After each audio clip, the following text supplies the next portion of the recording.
السلام علیکم ورحمۃ اللہ وبرکاتہ۔ محترم ناظرین، اگر آپ کی شادی میں رکاوٹ ہے یا رشتے کی بندش ہے، کہیں بھی جاتے ہیں آگے سے انکار ہو جاتا ہے یا کہیں مناسب رشتہ نہیں مل رہا، جس قسم کی بھی رکاوٹ ہوگی انشاءاللہ ختم ہو جائے گی۔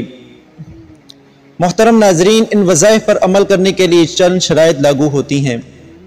اگر آپ ان شرائط پر عمل کر لیتے ہیں تو یہ وظیفہ بہت تیزی سے اپنا اثر کرے گا۔ سب سے پہلے پاکیزگی بہت ضروری ہے۔ جو انسان طہارت کے ساتھ، پاکیزگی کے ساتھ اور نماز کی پابندی کے ساتھ وظائف کرتا ہے، اللہ تبارک و تعالی ان وظائف کو نہایت تیزی کے ساتھ اثر فرما دیتے ہیں۔ نماز کی ادائیگی کیجئے اور کوشش کیجئے کہ آپ کے ذمہ اگر کسی کا حق ہو تو اس کو فوراً ادا کرنے کی کوشش کریں۔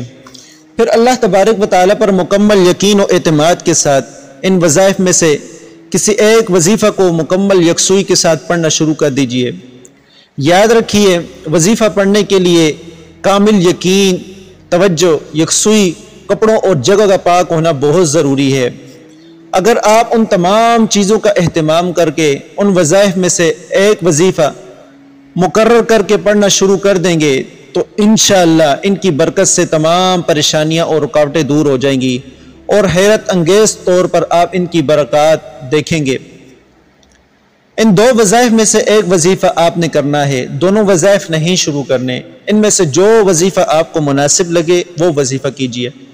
پہلا وظیفہ یہ ہے کہ نماز عشاء کے بعد اللہ تبارک و تعالیٰ کے اسم گرامی یا لطیف یا ودود 313 بار اس کی تسبیح پڑھنی ہے اور 1 ماہ تک لگاتار اس وظیفہ کو پڑھنا ہے۔ انشاءاللہ 1 ماہ کے اندر آپ اگر کامل یکسوئی کے ساتھ اور اعتماد کے ساتھ پڑھیں گے اور تمام امور کا خیال رکھ کے پڑھیں گے تو آپ کے لیے دروازے کھل جائیں گے۔